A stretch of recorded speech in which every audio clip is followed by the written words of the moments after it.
Welcome to our channel chemistry wizard. आज के हम इस वीडियो में पढ़ेंगे elimination of liquid junction potential. Liquid junction potential को कैसे एलिमिनेट करते हैं उसी के बारे में हम लोग पढ़ेंगे। यदि आप मेरे चैनल केमिस्ट्री विजार्ड पर नए हैं तो मैं आपको बता दूं कि मैं इस चैनल पर केमिस्ट्री ऑनर्स पार्ट 1, पार्ट 2 और पार्ट 3 के वीडियोज़ को अपलोड करता रहता हूँ। साथ ही साथ क्वेश्चन बैंक भी प्रोवाइड करवाता हूँ।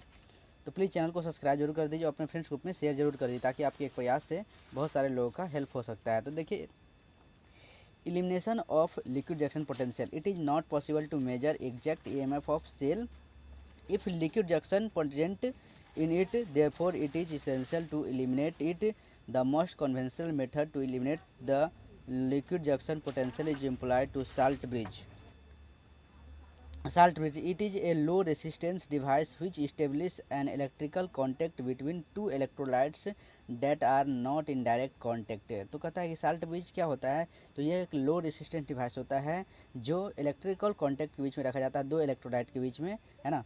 तो ये देखिए साल्ट ब्रिज।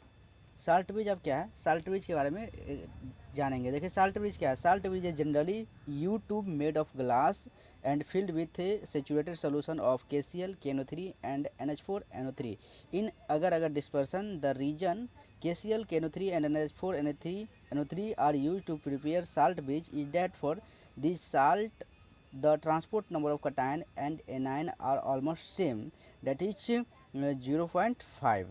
तो कहता है साल्ट ब्रिज में जो होता है एक यू ट्यूब होता है, यू टाइप का ट्यूब होता है जो कि ग्लास का बना रहता है, जिसमें सैचुरेटेड सॉल्यूशन KCl, KNO3 और NH4NO3 रहता है। अगर डिस्पर्सन में ये क्यों रहता है, क्योंकि ये जो KCl का, KNO3 और NH4NO3 का जो एनायन, कटायन और एनायन जो रहता है वो ऑलमोस्ट सेम रहता है, डेट इज इसका ट्रांसपोर्ट नंबर सेम रहता है। Thus such ions carry current in salt bridge. जब इस आयन से होकर साल्ट ब्रिज के आयन से होकर इलेक्ट्रिकल कांटेक्ट में रखा जाता है तो क्या होता है, देखिए 10 such ions carry current in salt bridge between two half cell. The rate of movement of charge in opposite direction is same, so there will be no separation of charge and junction potential is reduced to negligible proportion if not eliminated completely।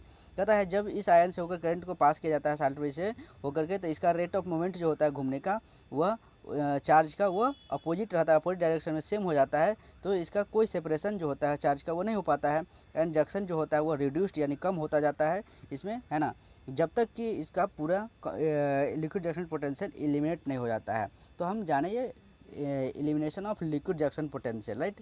तो I hope कि आपको ये समझ में आया होगा। तो देखिए इसका जो है ना थोड़ा थोड़ा और पार्ट्स होगा। जो पार्ट्स क्या है कि फंक्शन कैसे करता है ये साल्ट ब्रिज।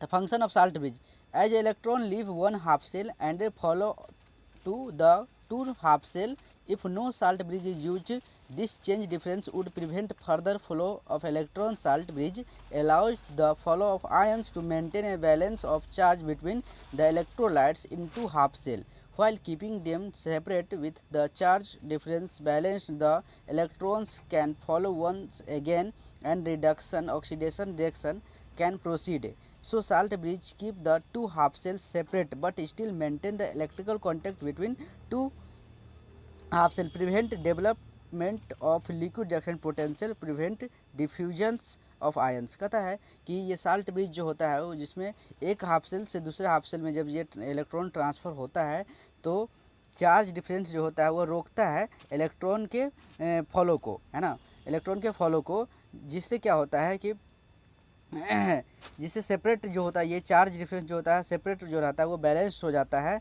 और इलेक्ट्रॉन जैसे जैसे फॉलो होता रहता है तो वैसे वैसे रिडक्शन ऑक्सीडेशन रिएक्शन आगे बढ़ता रहता है, जिसके कारण ये जो है ना लिक्विड जंक्शन पोटेंशियल जो है वह एलिमिनेट होता रहता है। आई होप कि आपको ये समझ में आया होगा। Thanks for watching. Chemistry wizard is always with you.